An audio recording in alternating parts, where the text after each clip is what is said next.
Olá, seja bem-vindo a mais um Agora é com Abranches. Estamos a caminho para a retomada plena de nossos contatos sociais. As doses da vacina contra a Covid-19 não nos impedem de contrair o vírus, mas além de amenizar os impactos da doença, nos abrem novas chances de ressignificar nossa relação com as pessoas e com o tempo.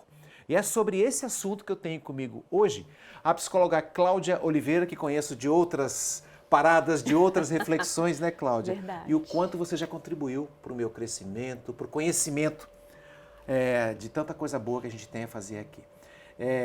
Cláudia, a pandemia bagunçou bastante o relacionamento entre as pessoas dentro de casa.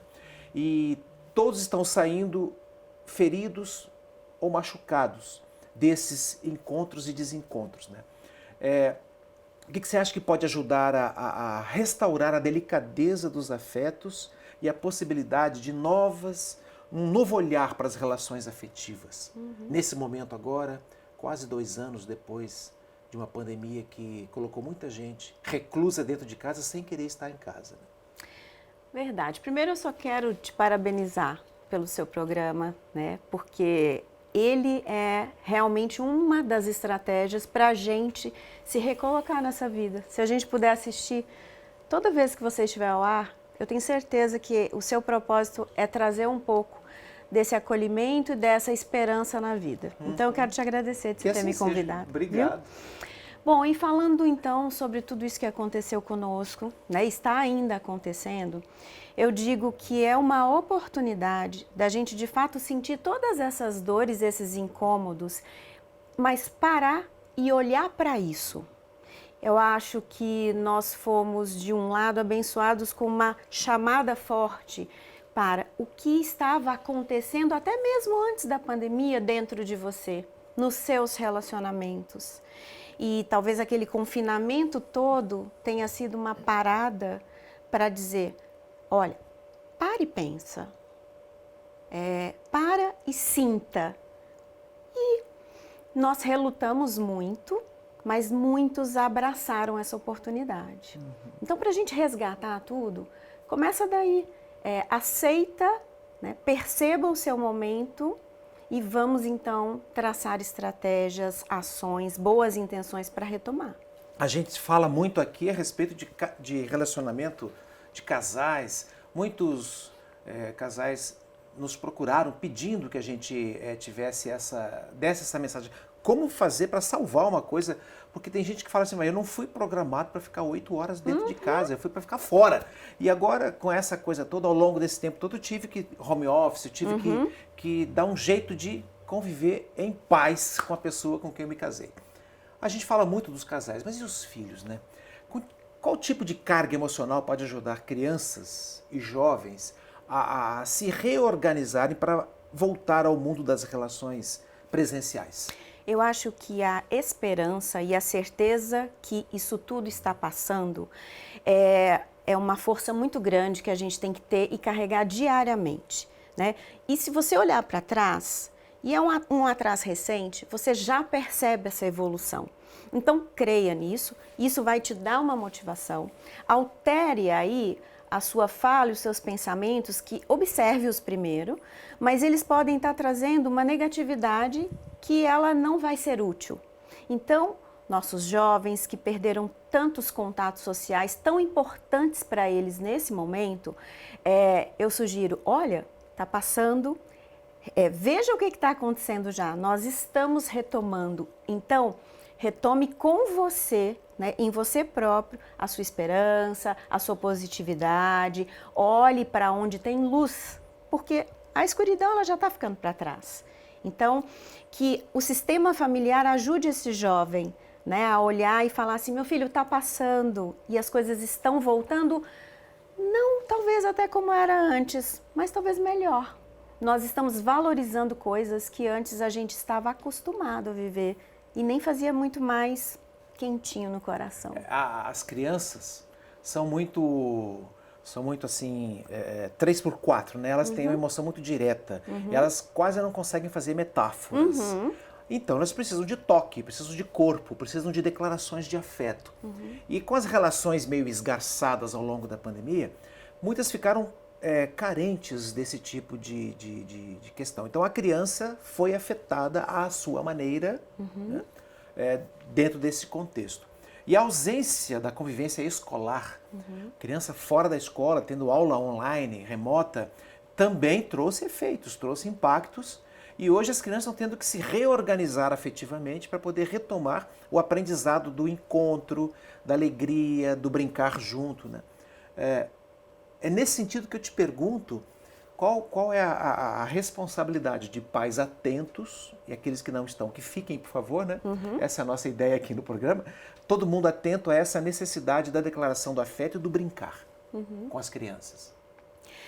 Sabe, eu tenho falado com os pais que me procuram para a gente tentar, não é fazer um recorte e jogar fora esse período que nós vivemos, mas assim, nós temos a intenção positiva de educar os nossos filhos, nós tivemos um susto no meio do caminho, então nós precisamos continuar com as mesmas intenções. Então, um pai e uma mãe sempre têm interesse em fazer com que o seu filho brinque, com que ele evolua. Nós tivemos uma dificuldade, mas agora continue o seu caminho, continue atento.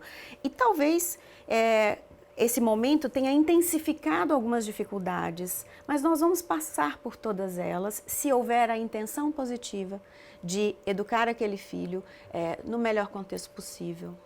Tá? Então os pais realmente assim podem e devem continuar a sua jornada, lembrando que intensificaram sentimentos ruins, mas segue o caminho agora de volta, tá tudo certo. Tá? E esse resgate da brincadeira comum, da brincadeira simples, de pegar um ludo, pegar um jogo de damas, um dominó, e não aqueles jogos eletrônicos, apenas eletrônicos, em que a criança passa sozinha jogando com o computador, mas o pai participar também, né? A mãe participar também. Claro que eles estão ali nos embates com eles, Sim. Mas família é isso, né? E olha que oportunidade que a gente teve, né? De o que era o simples mesmo? O simples a gente não incluía no nosso dia a dia, porque a gente achava que aquilo não tinha significado, que aquilo ali já não fazia mais efeito, portanto eu tenho que ser eletrônico, eu tenho que ser chique, eu tenho que ser cara. Não! E aí a vida falou, não, olha o simples como que é. O simples é muito importante. É né? muito, sabe por quê? Porque o simples é a sua essência com a minha essência e nada mais. E na sua essência mineira, vocês já perceberam o sotaque dela, né? Qual era a brincadeira de infância que mais te agradava?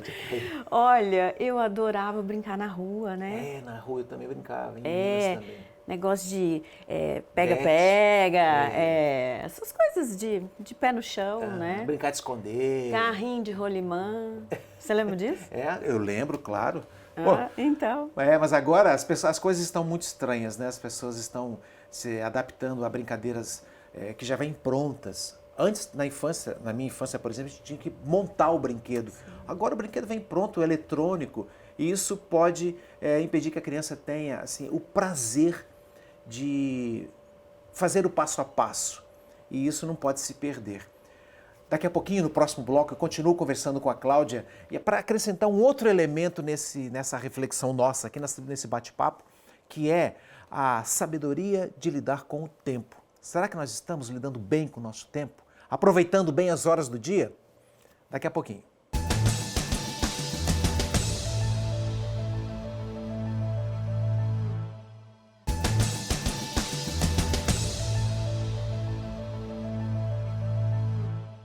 Estamos aqui de volta, segundo bloco, segundo momento desse bate-papo super legal aqui. Eu estou com a Cláudia Oliveira, psicóloga, que fez um monte de outras formações aí que acho que contribuem muito com o seu olhar para o sofrimento e as dificuldades e os talentos das pessoas que te procuram, né, Cláudia? Sim. Por exemplo, vamos lá, neuropsicóloga? Neuropsicóloga com especialização aí em terapia do esquema, em terapia cognitiva. O que é terapia do esquema, criatura? Vamos lá. Ah, meu Deus, é uma terapia que a gente leva em consideração, né? O que passou aí na sua infância, quais foram os esquemas que você construiu lá na infância para poder dar conta das suas adversidades, mas que às vezes você traz até o dia de hoje e não precisava trazer mais. Então a gente entende o que você carrega desde o passado para sobreviver aí, mas que hoje talvez não te faça tão bem. Tá? Chama terapia do esquema. E tem uma questão interessante que você trabalha também com a psicologia positiva, né? Que é o quê? Nós temos a questão quando a gente está, vamos chamar assim, disfuncional, não estamos tão bem, essa é a parte que a psicologia clássica cuida, mas e quem está muito bem e quer ficar melhor? Né? Para não ver a psicologia como apenas um pronto-socorro. Né? A gente pode fazer isso, a gente pode procurar um suporte, estou bem, mas posso ficar cada vez melhor. Será que a partir de agora, a gente, depois dessa experiência difícil, desafiadora da pandemia, será que nós estamos todos em melhores condições para a gente aprender a viver mais próximos uns dos outros e aproveitar melhor o tempo da convivência? Vamos falar de tempo agora. Certo. Você me perguntou se a gente está nas nossas melhores condições. Eu diria que eu entendo que nós temos uma ótima oportunidade para fazer a nossa gestão do tempo, né? Tempo, queria que vocês gravassem essa frase. Tempo é preferência. E o que é isso, Abranches? Eu escolho, eu faço escolhas. Eu não estou refém do tempo. Eu faço a gestão do meu tempo. Então, o convite é, você tem escolhido o quê? E usar o tempo a seu favor, e aí a favor também da comunidade, é muito sábio. É assim que a gente transforma a nossa vida com valores que fazem sentido para a gente. Por quê? Porque eu estou escolhendo. Tá? Você tem 24 horas, eu também tenho. E por que você fala eu não tenho tempo e eu falo eu fiz, eu tenho? Porque eu escolhi. Tá? Mas como que eu escolho questões que fazem sentido para mim? Eu tenho que parar, me conhecer, me respeitar, aceitar as dores e delícias de ser eu mesma, mas traçar um plano para que eu seja melhor, para que eu tenha uma vida mais alinhada com o que eu quero viver. Qual é o maior aprendizado que a pandemia trouxe para as mulheres? Para as mulheres? Pergunta para ti agora, hein? Somos muito fortes, somos muito capazes de multitarefas, né? Mas um detalhe que eu também aprendi, a gente tem uma tendência a se deixar para depois. O lado talvez maternal, ele grita muito, então eu tenho que dar conta de tudo. Aí depois eu vejo o que eu faço comigo. Não necessariamente nessa ordem, né? Eu precisaria talvez me incluir mais. E eu encontrei muitas mulheres se desdobrando para fazer toda a gestão da família, de todas as questões que surgiram para ela, porque ela não deixou de trabalhar, ela acumulou tudo num lugar só, todos nós, mas e o autocuidado, né? Aquela questão do que a mãe, ela cuida demais do outro e dela própria. Eu senti falta disso e eu acho que as mulheres perceberam, né? E isso é um aprendizado para nós. Não precisa ser assim. Você percebeu que eu perguntei no presente, né? O que a pandemia está trazendo de aprendizado para as mulheres, porque ela não acabou. Ela continua aí, os efeitos estão aí, todo mundo está convivendo com essa questão de poder ser contaminado ou de contaminar. É evidente que depois de 2 doses da vacina, os impactos dessa contaminação são mais reduzidos. Por isso que tem menos pessoas morrendo. Mas a pandemia está aí. E qual você sente que, pela sua experiência clínica e pela sua percepção de mundo, o maior ensinamento que a pandemia e a convivência com os efeitos dela está trazendo para os homens? Somos todos iguais, né? A força que muito, né, foi delegada ao homem, ela foi muito importante, ela é importante, mas nós somos todos iguais, né? E aí o papel de quem faz o que é o homem ou a mulher, isso se desfez, né? Fazemos todos, somos todos capazes, mas principalmente somos todos iguais. Não tem mais alto, mais rico, mais pobre, mais alto, mais baixo? Não, porque o vírus, ele nos disse isso, né? Não me interessa nada. Né? Me interessa que somos todos humanos, vulneráveis, mas também com forças iguais. Então vamos lá, a gente consegue vencer isso, a gente está vencendo. Porque a pandemia é a quebra da lógica, né? E não existe, comigo não, talvez com você sim, eu, meu 1,5 m, você com sua altura, você está protegida, imagina! Então estamos todos iguais. Tem gente com 23, 24 anos morrendo de Covid, gente com 100 anos saindo do hospital inteiro. Exatamente. Né? Ou seja, não tem uma lógica específica nisso tudo aí. A né? lógica é, né, respeito, autoproteção. Né? Eu ficava muito triste quando eu via alguém, assim, dizendo, eu me protejo, mas a você, cuida você. Não, nós somos uma rede, um sistema, somos responsáveis, né, por cada um também. Somos todos iguais. Ou seja, a pandemia pode ter despertado em pessoas um pouco mais frias, por contexto da comunidade, pensamentos coletivos, pensamentos de responsabilidade coletiva. Né? Porque a sua ação influenciaria em mim, ou influencia a minha vida. Se você não se cuida, eu poderia dizer assim, esse é problema dele. Não, isso é problema meu se você não se cuida também. Não existe só o eu, existe o nós. Essa terra, ela está toda conectada. Interessante que tem pessoas que quando foram alertadas pelo não uso da máscara, foram lá e bateram na pessoa que alertou, né? Tem essa resistência. Como explicar uma coisa dessa, tão primária? Né? Focado em si mesmo, né? Em eu faço o que eu quero porque eu tenho todo esse direito. Tem, mas o direito do grupo, ele prevalece ao do indivíduo. Então, assim, se alguém lá na China ou em qualquer lugar desse mundo contraiu esse vírus, sei lá, você viu toda essa repercussão. Então, eu não sou isolada, eu faço parte de um conceito, de um sistema. Estamos todos integrados, né? Na realidade, é isso que a gente quer falar no próximo e último bloco. A Cláudia, além de refletir sobre alguns aspectos, alguns valores negativos das relações humanas que podem ter sido abalados com a pandemia, dá dicas importantes para a gente aproveitar melhor as nossas 24 horas de um dia. Até já.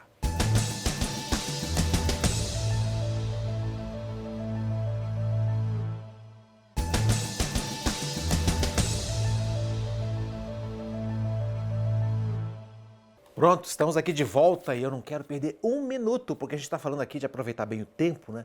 Eu estou com a Cláudia Oliveira, vamos aproveitar também esse tempo, destacando o seguinte, quais aspectos negativos das relações humanas você acredita que podem perder força depois da pandemia? Eu acho que é o excesso do individualismo. A gente está estamos tendo uma escola, né? Deixa eu prestar atenção no outro, assim como eu presto em mim. Então, eu tenho muita esperança da solidariedade, né? Da empatia, do olhar para o outro e falar, eu te reconheço, né? Eu te reconheço, eu te acolho, eu me importo com você. Então, acho que hoje a gente precisa resgatar isso e a pandemia veio para nos dar essa lição. Eu me recordo que logo no começo sempre esse recado, fique em casa, não saia. Mas o povo estava doido para ir para um shopping. E quando foi possível, naquele período assim de liberação parcial, os shoppings ficaram cheios e o pessoal segurando na porta. Ou seja, a velha e boa vontade das pessoas consumirem, gastarem, caminharem, vendo a beleza nas vitrines. Porque as lojas são inteligentes, elas preparam vitrines convidativas. Mais uma vez remetendo ao exterior, ao consumo. Né?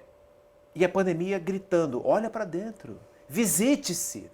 Os filósofos acreditam que o grande mal do século, desde o século passado, é o vazio existencial. Conheço gente que quando vai ao shopping compra duas coisas da mesma. Eu falo, por que você compra duas? Não, porque uma para mim, a outra para eu dar para alguém.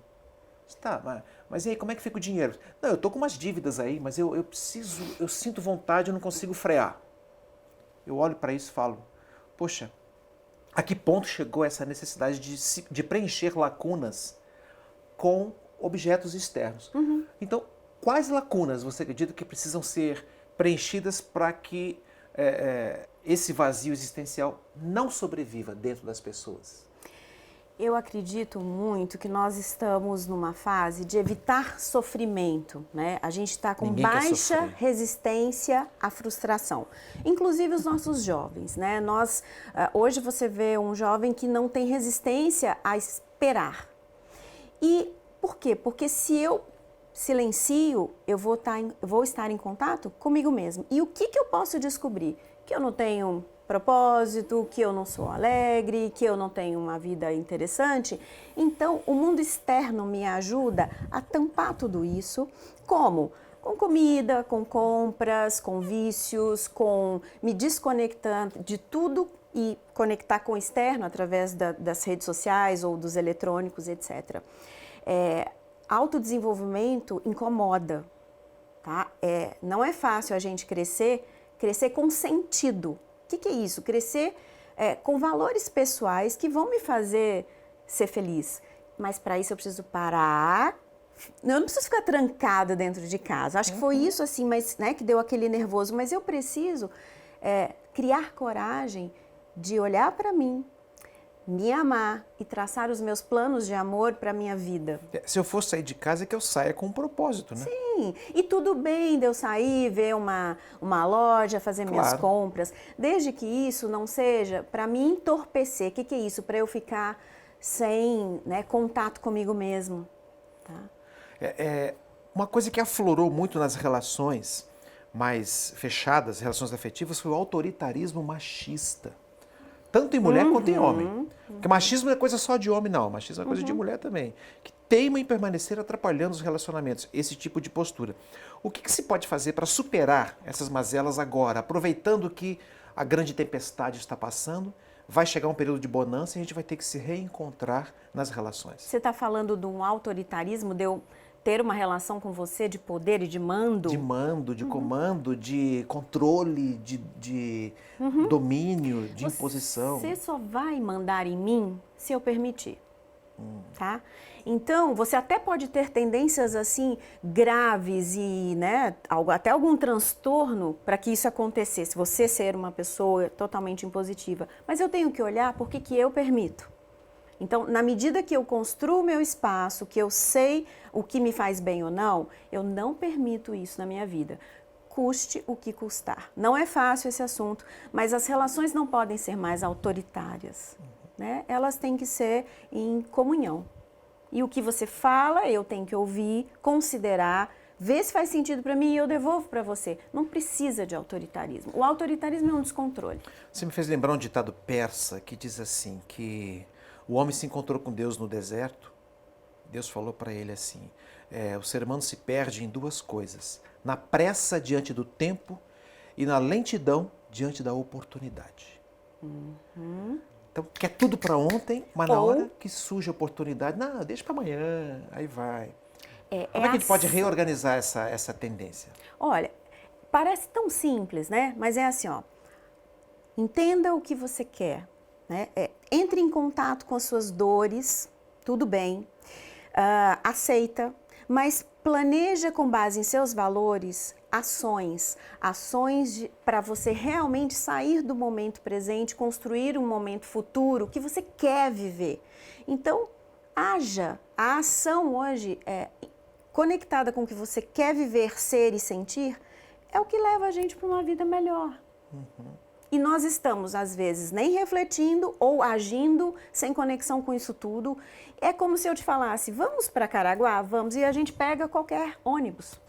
Não, mas eu quero ir para lá. Então, entenda que você quer ir, trace estratégias e chega lá. E você vai chegar tão feliz. Né? Ou você vai chegar tão bem, porque você escolheu chegar lá. Então, você gerenciou seu tempo, você fez escolhas próprias, você traçou um plano e foi. A questão é agir. A gente está muito no pensar apenas assim e não ir. Não colocar em prática. Eu posso mergulhar na minha vida, entender, subir e agir. Cláudia, eu te agradeço imensamente mais uma vez um bate-papo como esse. Obrigada. Fica com vontade da gente conversar mais. Você vai voltar aqui para a gente bater outros papos, tá bom? Obrigada. Você viu aí, a gente consegue com tudo isso entender que o investimento mais forte e valioso a se fazer é transformar a si mesmo. Para isso, coragem e determinação e uma boa dose de humildade para perceber onde estão nossas lacunas e dar um jeito de resolvê-las. Até o próximo Agora é com Abranches.